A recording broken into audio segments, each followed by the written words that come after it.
Have you ever felt that sinking feeling, the one where you realize you've been putting in all the effort, you've been bending over backwards, you've been giving your time, your energy, your empathy, and it's just not being returned? You look at a relationship, maybe it's with a friend, a family member, a partner, or a colleague, and you see a stark imbalance. Your kindness is met with indifference. Your time is treated as disposable. Your presence is an option, not a priority.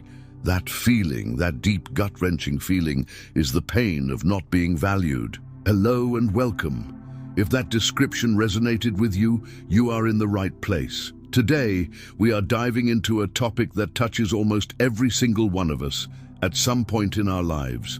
What to do when someone doesn't value you. This isn't about revenge or playing games. This is about reclaiming your power, your peace, and your self-worth, all through a lens supported by psychology. Psychology tells us that our need to feel valued and respected is fundamental to our mental and emotional well-being. When that need is consistently unmet, it can lead to anxiety, depression, and a crippling decline in self-esteem. So, learning how to respond isn't just a social skill, it's an act of self-preservation. So, let's get into it. Here are 10 powerful ways to respond when someone doesn't value you. Number 1, acknowledge your feelings without judgment. This is the absolute foundation. Before you can do anything else, you must turn inwards. When you feel undervalued, your emotions are sending you a crucial signal. Feelings of hurt, anger, and frustration are not weaknesses. They are your internal alarm system telling you that a boundary has been crossed or a core need is being neglected. Psychology says that practicing emotional validation, the act of accepting and acknowledging your own feelings as real and legitimate, is a cornerstone of mental health. Don't tell yourself, "I'm overreacting," or "I shouldn't feel this way." That is a form of self-invalidation that only compounds the pain. Instead, try this internal dialogue. "I feel hurt because my efforts are not being acknowledged. This is a valid response to being treated as if I don't matter. My feelings are a reasonable reaction to an unreasonable situation." By acknowledging your feelings without judgment, you stop fighting yourself and start gathering crucial data about what you will and will not accept. You are, in essence, telling yourself, "I value my own feelings, even if this other person does not." This is your first and most powerful step. Number 2, withdraw your energy, don't explode with anger. Our instinct, when hurt, is often to confront, to explode, to let the other person know exactly how they've wronged us. But psychology offers a more potent and often more peaceful alternative: strategic withdrawal. Think of your time, attention, and emotional investment as a form of currency. You have been spending it freely on someone who is not depositing anything back into your account. The most powerful statement you can make is to simply stop spending. This doesn't mean giving them a dramatic speech or a heated argument. In fact, that often just gives them more of your energy. It means becoming less available. It means stopping the double texts. It means not being the first to initiate plans. It means pulling back your constant emotional support and seeing if they even notice. This is not a manipulative game. It is a recalibration. You are simply reallocating your finite energy away from a source of depletion and towards sources of nourishment, like other relationships, your hobbies, or your own goals. When you withdraw your energy, you create space. And in that space, 2 things can happen. They may realize your value and step up, or just as importantly, you realize your own strength without them. Number 3, communicate your needs clearly and calmly. Now, this might seem to contradict the previous point, but it doesn't. Withdrawal is the first action.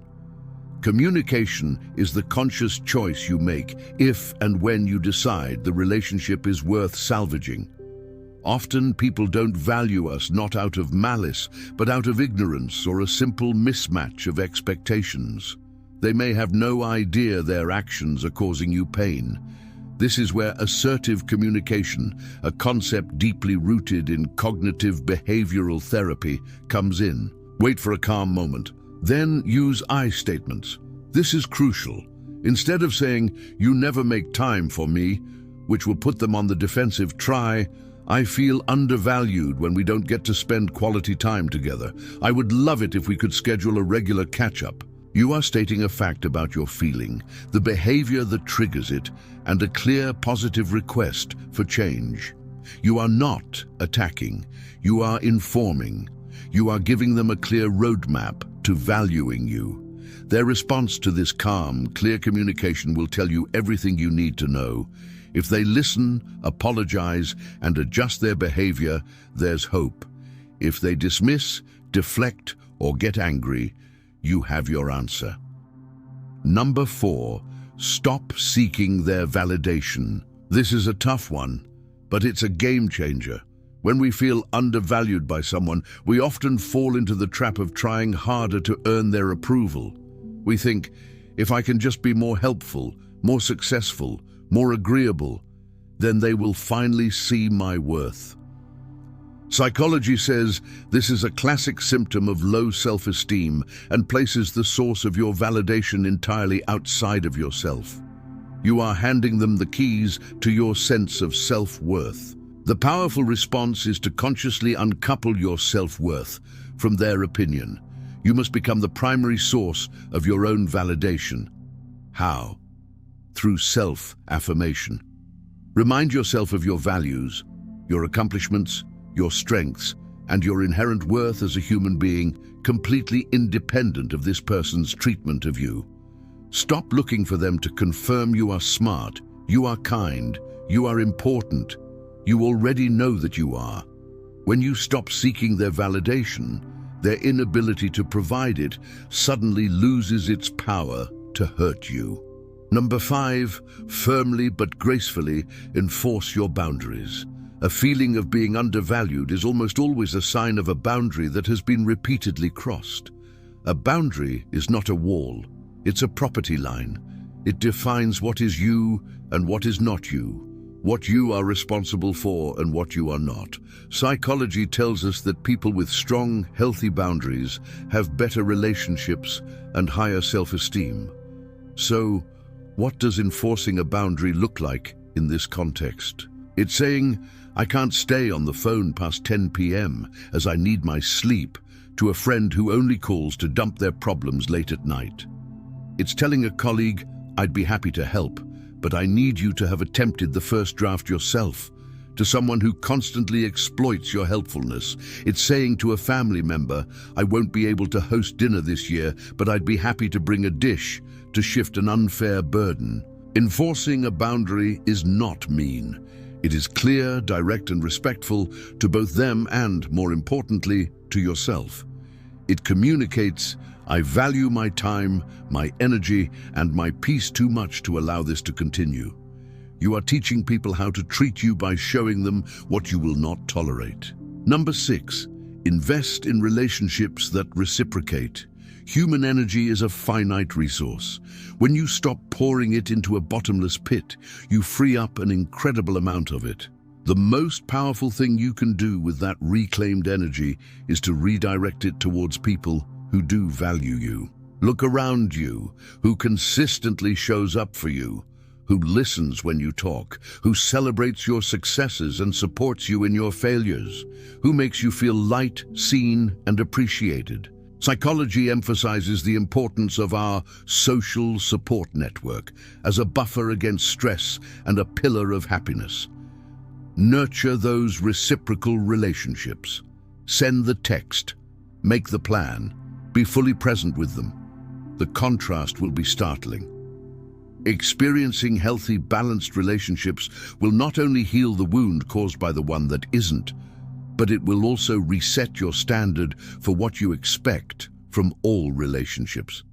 It shows you in real time that you are indeed valuable and capable of being loved well. Number 7, practice radical self-care. When you're feeling drained and devalued by others, The antidote is to become the primary source of your own care and comfort. This goes beyond bubble baths and pedicures. Radical self-care is about making choices that actively honor your physical, mental, and emotional well-being. Psychology links self-care practices directly to reduced anxiety and a more resilient mindset. This means, physically, prioritizing sleep, nourishing food, and movement. Your body holds your stress. Treat it like the temple it is. Mentally, curating your information diet. Unfollow social media accounts that make you feel bad. Limit your exposure to negative news. Emotionally, giving yourself permission to say no, spending time alone in reflection, engaging in hobbies that make you lose track of time. When you treat yourself with the utmost care and respect, you send a powerful subconscious message: I am worth taking care of.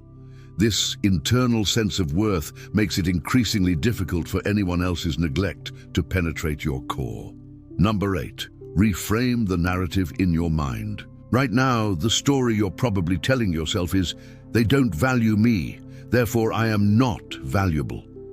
This is a cognitive distortion, what psychologists would call overgeneralization and labeling. The powerful response is to consciously reframe that narrative.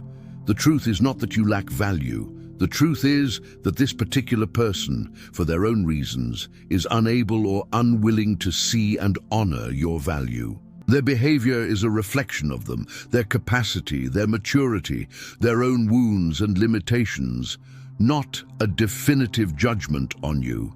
It's not about your worth, it's about their vision. Are they nearsighted? That's their problem. You are still the sun, shining with or without their appreciation. Changing this internal story from "I am not enough" to "they are not capable of seeing that I am more than enough" is a profound shift in power. It moves the problem from being a flaw in you to being a limitation in them. Number 9, give yourself permission to walk away. We often stay in undervaluing relationships out of a sense of loyalty, history, or fear.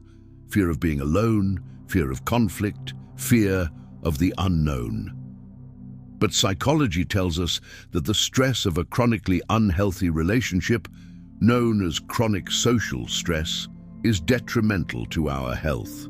It keeps our nervous system in a constant state of low-grade alarm.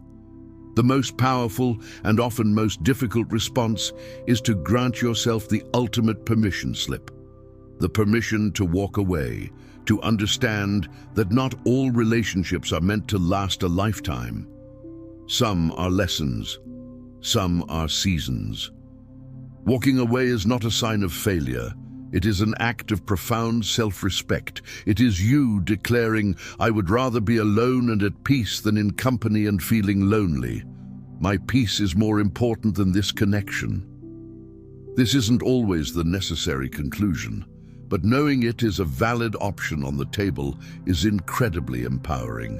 And finally, number 10, reconnect with your own purpose and passions. When we are overly focused on a relationship where we feel undervalued, that relationship can become the center of our emotional universe. We think about it constantly, analyze every interaction, and lose sight of everything else. The powerful antidote is to recenter your universe on you and what makes you feel alive. What are you passionate about? What is your purpose outside of this relationship? What projects light you up? What goals make you feel powerful and capable? Psychology shows that having a strong sense of purpose is linked to greater resilience and life satisfaction. Immerse yourself in your work, your art, your fitness journey, your community service, your learning. When you are building a life you are proud of, a life that is full and meaningful, the opinion or attention of one person who doesn't value you begins to seem small. It loses its significance against the vast, beautiful backdrop of your own purpose-driven life. So there they are, 10 powerful ways to respond when someone doesn't value you, all backed by the wisdom of psychology. To recap, 1. Acknowledge your feelings. 2. Withdraw your energy. 3. Communicate your needs. 4. Stop seeking their validation. 5. Enforce your boundaries. 6. Invest in reciprocal relationships. 7. Practice radical self-care. 8. Reframe the narrative. 9. Give yourself permission to walk away. 10. Reconnect with your purpose. This journey is not about changing the other person. It is about changing your response. It's about moving from a position of powerlessness to a position of self-ownership. It's about deciding that your worth is not up for debate. It is a non-negotiable fact. You are valuable. You are worthy of respect, kindness, and reciprocity. Let your actions starting today reflect that undeniable truth. Thank you for listening. If this resonated with you, please take a moment to let us know your thoughts or share your own experiences. And remember, be kind to yourself. You are on a path of growth, and that in itself is a powerful act. Until next time.